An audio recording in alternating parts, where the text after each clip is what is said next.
नमस्कार दोस्तों, कैसे हैं आप लोग। जीएसटीआर 9 की वीडियो सीरीज में हम बात करेंगे आज टेबल वाइज कौन सी मैंडेटरी और कौन सी ऑप्शनल है। दोस्तों ऑलरेडी दो वीडियो हम जीएसटीआर 9 पे बना चुके हैं, जिसकी लिंक आपको इस वीडियो के एंड में मिल जाएगी, जिसमें हमने डिस्कस किया था कि जीएसटीआर 9 किसके लिए भरना मैंडेटरी है और किसके लिए भरना ऑप्शनल है, किसको जीएसटीआर 9 नहीं भरनी है, कौन एग्जेम्प्ट है।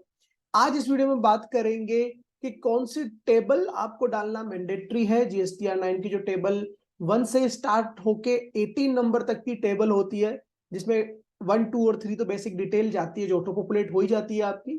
उसके अलावा टेबल नंबर 4 से 18 में आपको कौन सी डालना मैंडेटरी है, किसमें डेटा नहीं डालना, कौन सा ऑप्शनल है, वो सारा हम इसमें आज डिस्कस करने वाले हैं। दोस्तों आइए बढ़ते हैं हमारी वीडियो की तरफ। अगर आप चैनल पे नए हैं तो चैनल को सब्सक्राइब करना ना भूलें। चलिए दोस्तों बढ़ते हैं आज की इस वीडियो की तरफ और डिस्कस करते हैं आज के हमारे टॉपिक्स। ये जीएसटीआर 9 की एक एक्सेल सीट हमने बनाई है आपके इजी रेफरेंस के लिए, जिसमें हर एक टेबल नंबर हमने दिया है, नेचर ऑफ रिपोर्टिंग हमने इसमें दिया, आपको स्टेटस दिया है, और उसके रिगार्डिंग अगर कोई रिमार्क्स है हमारी तरफ से तो वो हमने मेंशन किया है। दोस्तों तो टेबल नंबर 4A से लेके 4A to 5C तक डालना आपको मैंडेटरी है। Table number 4A, table number 4 बात करता था आउटवर्ड सप्लाई की, या फिर एडवांस पे कोई टैक्स आपको देना था, एसटीएम में देना था। उसके बाद टेबल नंबर 4 आई स्टार्ट होता है, वो क्रेडिट नोट डेबिट नोट की बात करता था। टेबल नंबर 5 बात करता था जीरो रेटेड सप्लाई की, जो कि विदाउट पेमेंट ऑफ टैक्स थी। टेबल नंबर 5D 5F बात करता था एग्जाम नील रेटेड और नॉन जीएसटी सप्लाई की। तो अभी तक आपको 4A से लेके 5F तक देना मैंडेटरी है। हाँ, 5D और 5F जो बात करता था एग्जेम्प्टेड, नील रेटेड और नॉन जीएसटी सप्लाई की, इसमें आपके पास ये ऑप्शन है कि आप एग्जेम्प्टेड और नील रेटेड को 5D और 5E में अलग अलग दिखाने की जगह 5D में कंबाइंड करके दिखा सकते हो। ये पहली ऑप्शनल चीज आपके पास आ गई है। दोस्तों एग्जेम्प्टेड और नील रेटेड अगर कोई आउटवर्ड सप्लाई हुई है, उसको आप कंबाइंड करके 5D में दिखा सकते हो, अलग अलग दिखाने की बजाय। उसके बाद उसके बाद table number 5H to 5K ये बात करता है क्रेडिट नोट और डेबिट नोट। कौन से क्रेडिट नोट और डेबिट नोट? जो in respect to table number 5A to 5F तक। तो जो आपने कोई सप्लाई करी थी, जो कवर है टेबल नंबर 5A से 5F में, जो कौन सी 5A से 5F में आपकी कवर होती है, जिसपे आपको टैक्स नहीं देना होता है, exempt nil rated, non GST supply, zero rated supply, without payment of tax, ये सब सप्लाई। या फिर ऐसी आपने सप्लाई करी हो जिसपे रिसिपिएंट टैक्स का पेमेंट करेगा, रिवर्स चार्ज वाली, आपके लिए रिवर्स चार्ज नहीं है, सामने वाले के लिए वो रिवर्स चार्ज है।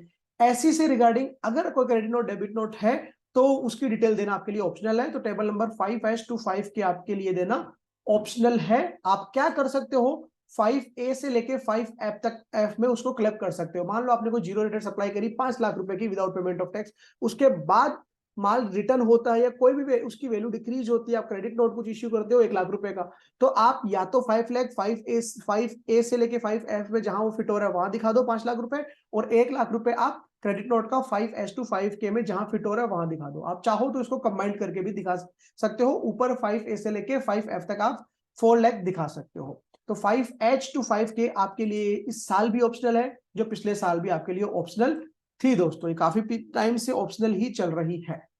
तो जो जो ऑप्शनल है, कंप्लीट ऑप्शनल है, उसको मैं आपके लिए ग्रीन करते जा रहा हूं। टेबल नंबर 6 है, ये ऑटो पॉपुलेट की बात करेगा। Table number 6B to 6D में दोस्तों, 6B to 6D में ये बात करता है आपको इनपुट की डिटेल देनी है कि कैपिटल गुड्स पे कितना इनपुट था, इनपुट सर्विसेज पे कितना इनपुट था, और इनपुट के ऊपर, इनपुट गुड्स के ऊपर कितना इनपुट था। तो इसमें एक ऑप्शन आपको ये दिया गया कि इनपुट और इनपुट सर्विसेज से रिलेटेड इनपुट, इनपुट का मतलब जो गुड्स पे मिला है आपको, आप जिस चीज में ट्रेडिंग कर रहे हो उसके ऊपर कितना आईटीसी आपको आपने लिया है वो, और कोई आपने सर्विस लिए उसके ऊपर कितना आईटीसी है, वो दोनों आप कंबाइंड करके क्लब करके इनपुट वाले ऑप्शन टेबल में डाल सकते हो। आपको दिखा देता हूं इनपुट वाली टेबल अलग से कहां पे है। ये देखिए इनपुट कैपिटल गुड्स और इनपुट सर्विस आपको दिख रही होगी। तो इनपुट और इनपुट सर्विसेज से रिलेटेड जो आईटीसी है वो आप इनपुट में डाल सकते हो, और कैपिटल गुड्स का आपको सेपरेटली दिखाना पड़ेगा। और ये कहां तक एप्लीकेबल है? 6B 6C और 6D के लिए एप्लीकेबल। फिर उसके बाद 6E बात करता है इंपोर्ट ऑफ गुड्स की, ये आपके लिए दिखाना मैंडेटरी है।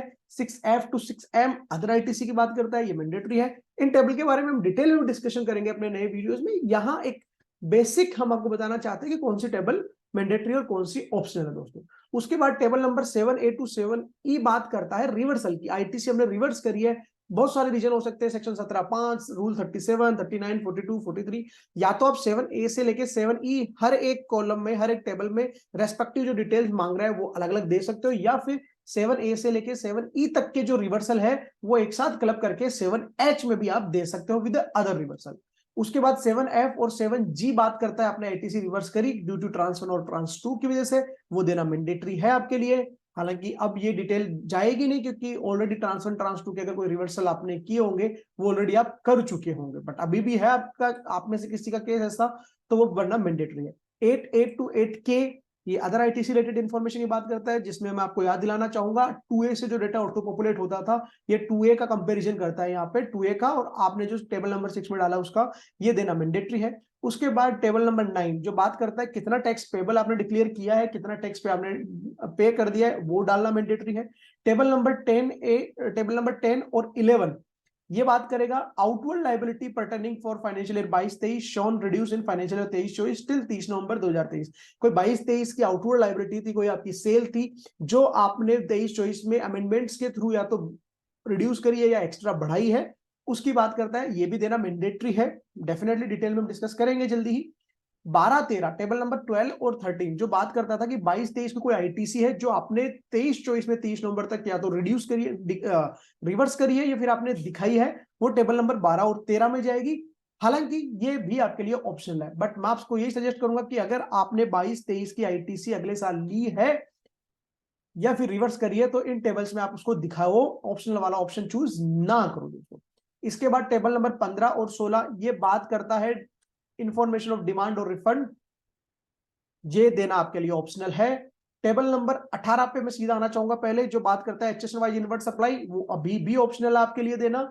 और टेबल नंबर 17 पे HSN for outward supply, inward supply जो टेबल नंबर 18 में आती है वो ऑप्शनल है।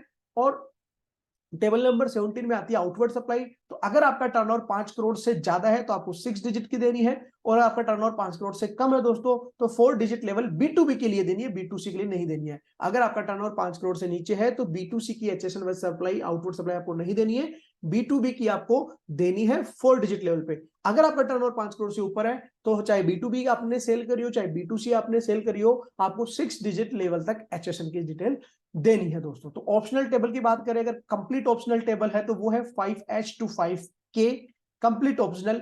इसके बाद 12 और 13, 15 एंड 16 एंड 18 ये कंप्लीट ऑप्शनल टेबल है, इसमें आप चाहे डालो या मत डालो, लेकिन इनमें से टेबल नंबर 12 और 13 आई विल सजेस्ट, अगर आपके पास प्रॉपर डिटेल मेंटेन है तो आपको इसमें डिटेल डालनी चाहिए, सो दैट आगे अगर डिपार्टमेंट की ओर से किसी प्रकार का कोई नोटिस आता है तो आप जवाब देने की कंडीशन में रहो। क्यों? क्योंकि अगर अपन बात करें टेबल नंबर 13 की जो बोलता है फाइनेंशियल ईयर 22-23 का इनपुट अगर आपने 23-24 में लिया 30 नवंबर तक तो उस टेबल में दिखाना है। अगर आपने नहीं दिखाया होगा फिर जब आप अगले साल की आपकी रिटर्न भरोगे, अब 23-24 की 3B में एक्स्ट्रा इनपुट आ रहा होगा, उसमें से वो क्यों आ रहा होगा?